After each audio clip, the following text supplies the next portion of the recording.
branding is wearing like a cloth. When you think about finance bros, for example, you have this like image of them, how they dress, how they behave. When I was earlier on in my career that I was trying to like blend in, and when that would happen, I would try to speak like the corporate lingo and like, oh, circle back tomorrow, and then like I feel like when you do that, like you kind of lose your soul.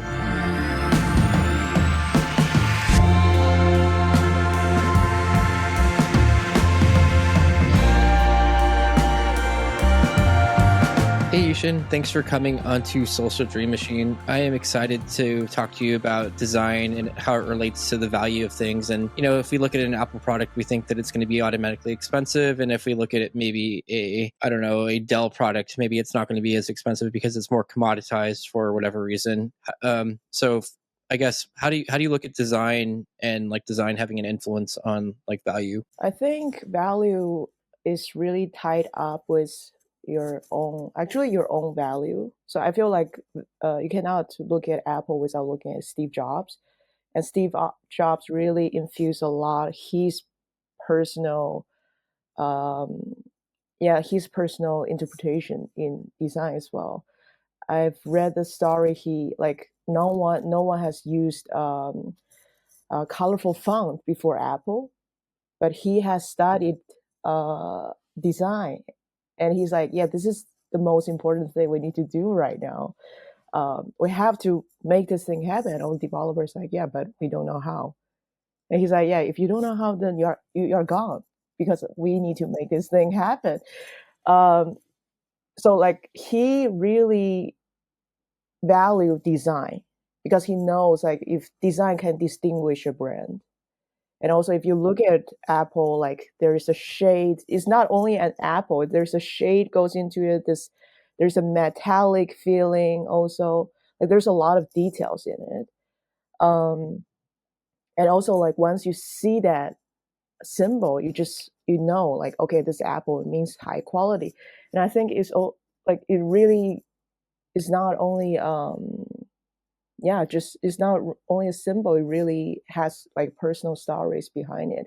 Like all the brands i I love has a lot of personal touch in it as well. I think you cannot talk about design without talking about the person behind it. So what do you think makes something look cheap versus something like look expensive? Because it's something the way it's packaged, or the way something like, even if you look at like Tesla's done a pretty good job of being like pretty minimalist, like when you look inside their cars. But like how do you think that brands like distinguish themselves like in like cheap versus like expensive? Is there a way to like make yourself look more polished or more expensive somehow? Without talking about principle, like design principles, I feel like you need to get your story and value first.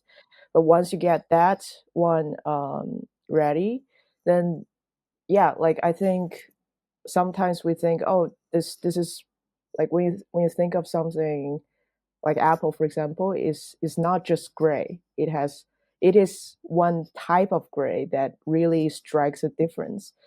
So like I think like if you really want a brand to strike a difference, you really need to do a lot of research into this.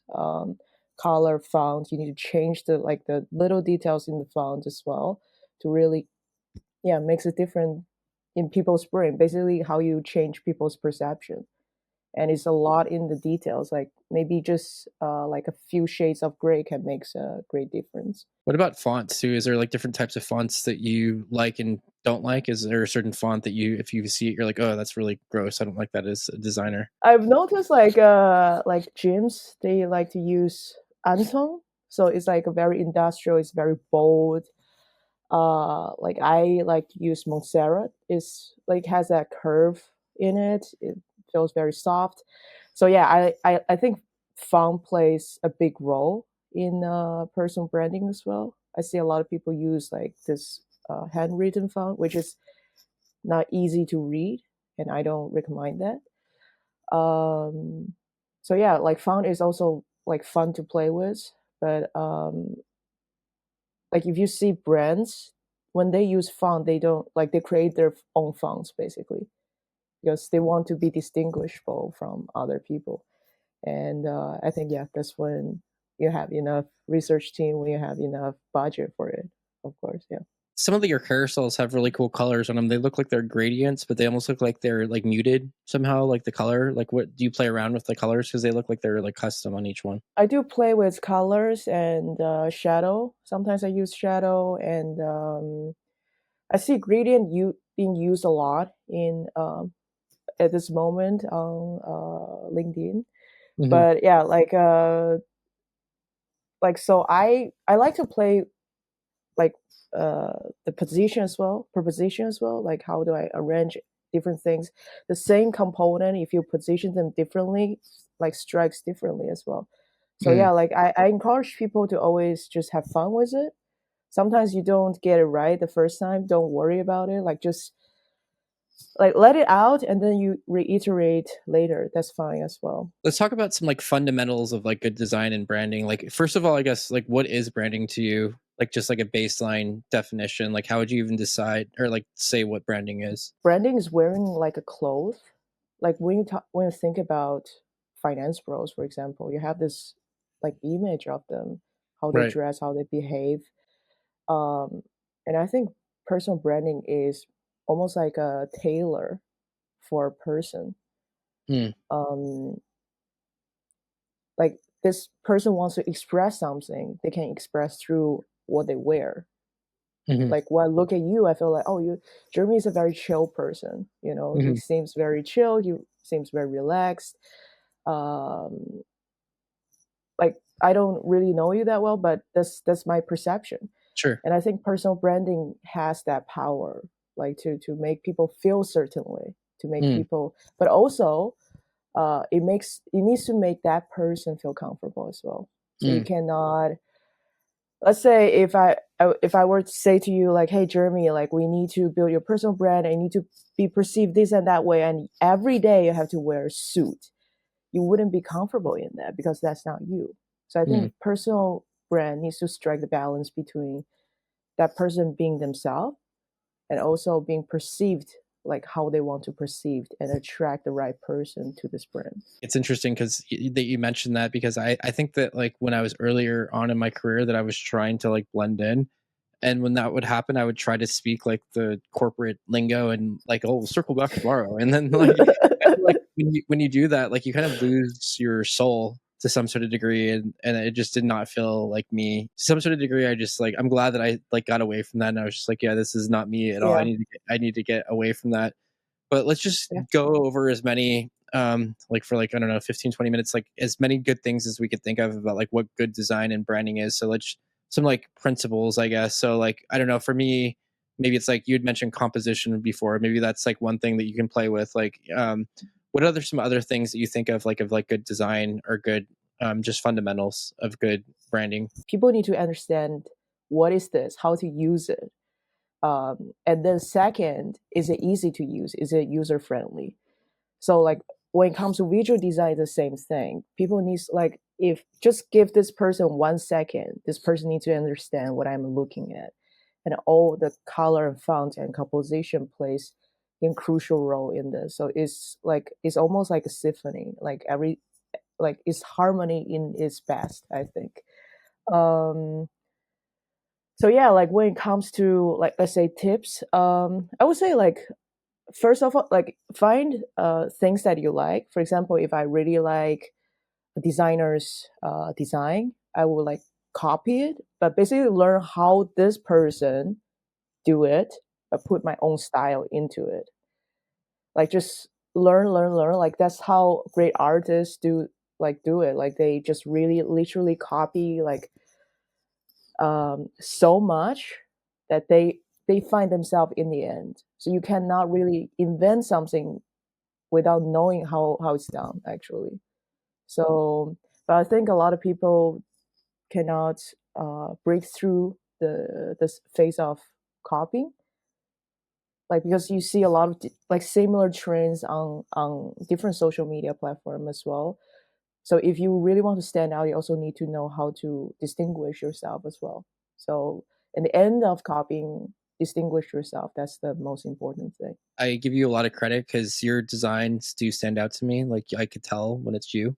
Like, so like kudos to you. Like, you have your own style, but I don't really see. I feel like a lot of other creators I see, it's a lot of like the same like tweet pic of them. A lot of it looks like it could be easily created in Canva. Nothing wrong with that by any means, but like I'm just wondering like what do you think that like causes people to actually like get noticed, I guess? Like what's like the details that stand out? If I reverse engineering what I did, I would say I really dig into what I like. So I really like collage art. And I thought, okay, I really want to express my work and I want to express who I am as a person. So I really tried doing like some kind of collage work at the beginning. If you look at the beginning of my work, is kind of messy, but then I would just like I said, I just I don't think about it too much and I just put it out there. And the second version is already a little bit better than the first one. So and the third one, like right now I feel more comfortable doing what I'm doing, and I feel like the feedback I get is also getting better. So I think it's like the combination of thinking about who you are, what you like, so being yourself, and also just be bold and just try different things, and don't let other people's voice stopping you. Don't let your own voice stopping you as well. Just try it, because it's really not as important as you think. Oh, how other people perceive me and all that. Like, actually, no one cares. Only you care. Yeah. So just be bold and experiment, and then like try different things and tweaks it. Yeah, tweaks around it. Yeah. That is totally fair. I feel like it's really good to try to get out of your own head and not do like think about things too much. What about the colors? Like purple, I hear it means like royalty, or it means to I don't know. It has like kind of like a modern vibe to it. I've heard blue is good. Yellow maybe has like anxiety potentially. I don't know. Like, is there color? Do you vibe with colors, or do you think about color? Like, how do you go about this? Really, this is a personal touch. Like, you need to combine with personal touch with how other people perceive you. I had a client who came to me, and his banner is just like very black, like black gradients turn into like some kind of gray, and it has this guru vibe. And literally, one of his potential client contact him and saying that, hey, I really like your post, but looking at your like profile, looking at your banner, I didn't contact you earlier because I don't know, like it feels like you're a guru, you're yeah, like you feel like someone I cannot easily talk to. Yeah, exactly, not approachable. And so yeah, you need to be careful with it, because he heard, like this client of mine heard someone talk to him, like saying that black represent authority, and black is a very like trendy color in on LinkedIn and such. So he just take the color black, but yeah, it doesn't fit him. So you cannot only think, oh, black is represent authority, so you use black, or like propose loyalty, so let's use purple. If it doesn't fit your vibe, then yeah, you have to think twice about it. Well, there's something similar to in editing for like video, because like I was watching some guy and he was saying that like he called it like candy, because like when there's just like quick cuts and there's like no like in between, like they cut out like all of the ands and ahs, and it's just super like just dense, just like super quick. I think some people get annoyed with it, but like it's interesting because I was looking at like a retention graph like on YouTube, and I noticed that the videos that are cut faster, like they get like double the retention. So it's almost just like one of those things where you're like, do you listen to like someone that doesn't like the editing because it's too fast for them, or do you look at like the data that says like, hey, like this clearly YouTube, it's keeping the viewer like glued to the screen more, so I go with the data. So it's like one of those things where it's a good point to what you said earlier. Like sometimes you just have to make like the like black is a cool color, but maybe for this particular thing where I want to sell my service and be approachable, maybe it's not the best move. If you don't feel comfortable in your own skin, like in this case, your own personal brand, don't do it. Like, you have to find a sweet spot where you are yourself. Like, if you are not yourself, I cannot think how anyone can build a business if they're not themselves. Like, I think in the long run, it's gonna be damageable for this brand and that person. So yeah, like just build a brand. Fundamental is be yourself. If even if color is like has all this meaning, but you need to find the color that's right for you.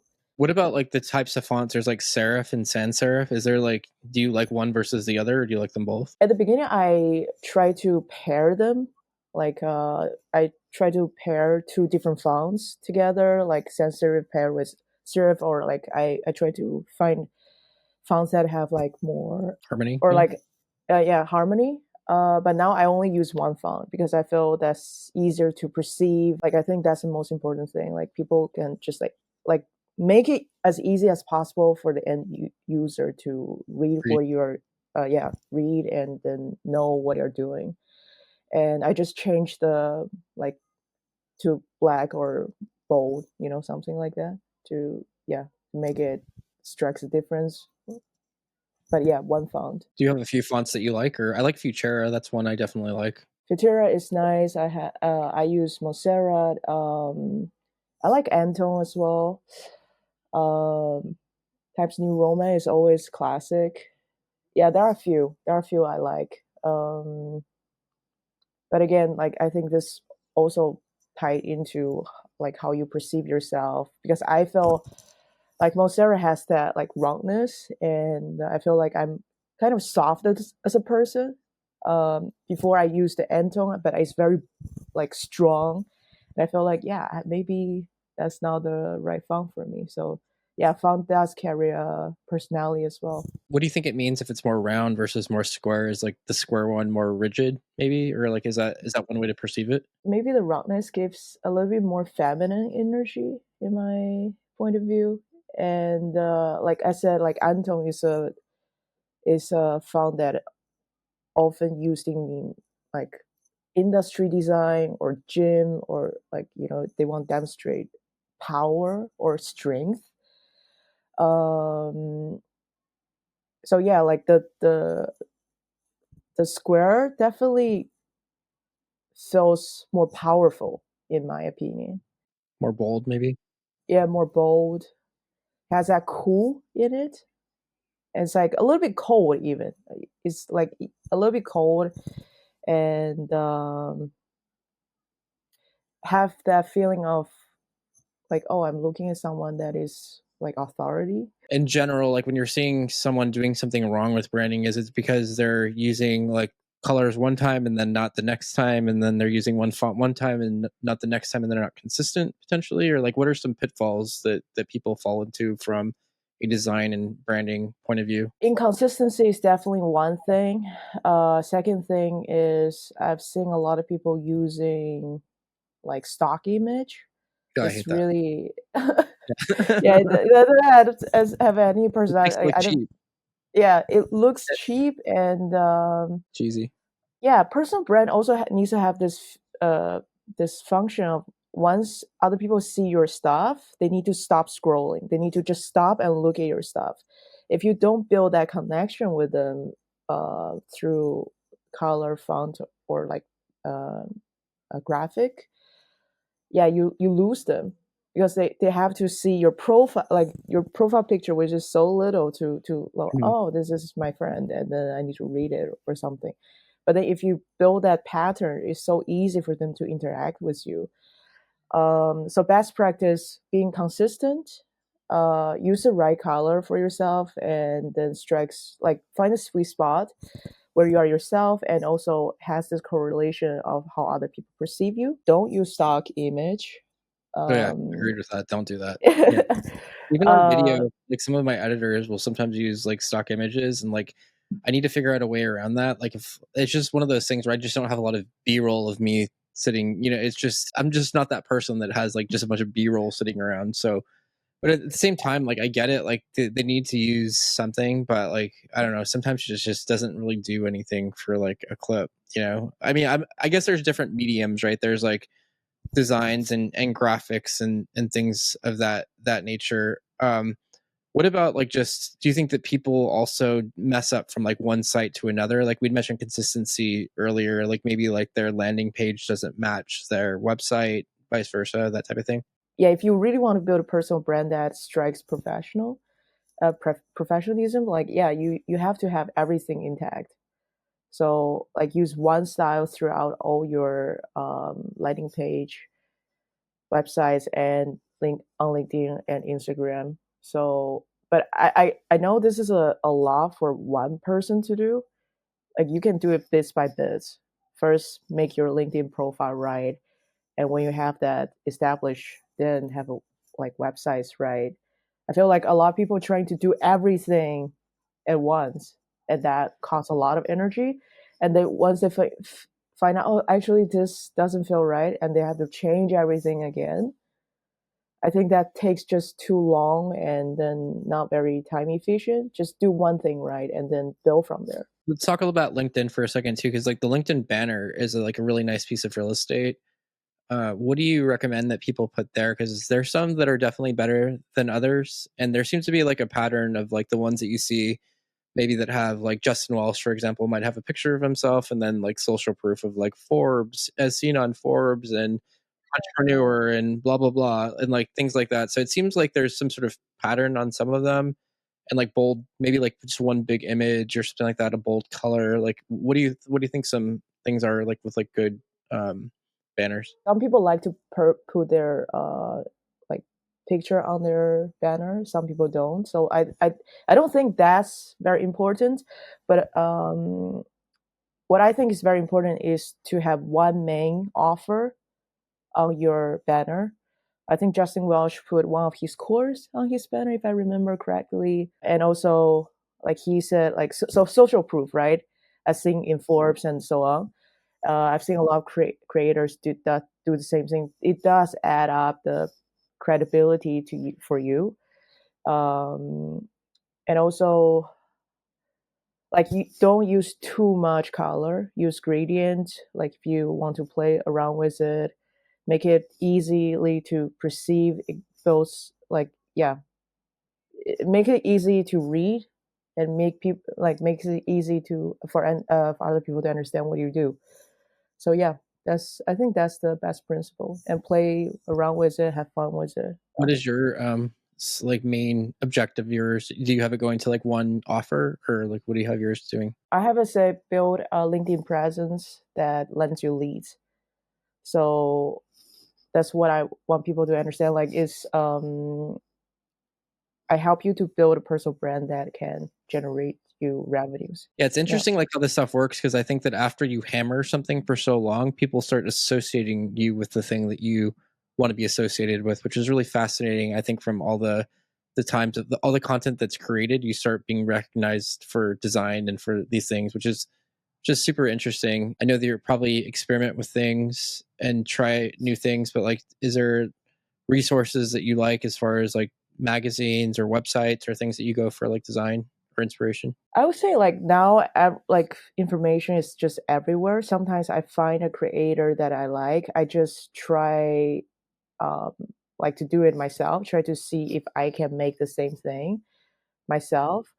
But I would say if you want to start from zero, find like a good like you can find a good YouTube channel that teach you how to do like do teach you how to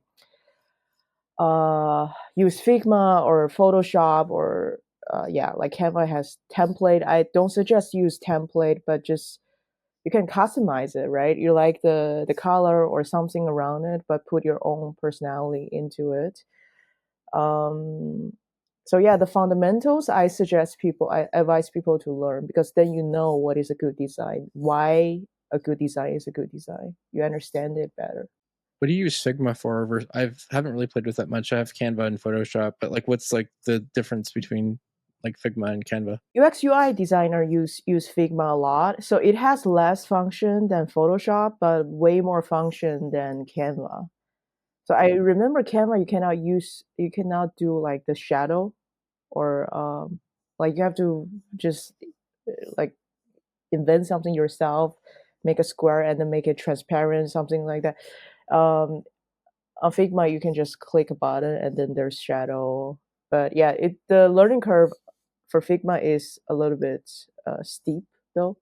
It's not as complex as Photoshop, so it's in between. the way design like impacts us is very fascinating to me. I feel like it, like just closing out it, like how do you think that, do you think that people can charge higher prices if they have better designed things and better kind of experiences? If you really can make a brand stands out, if you have the skill to make your client feel like they are themselves, you should definitely charge high price for it.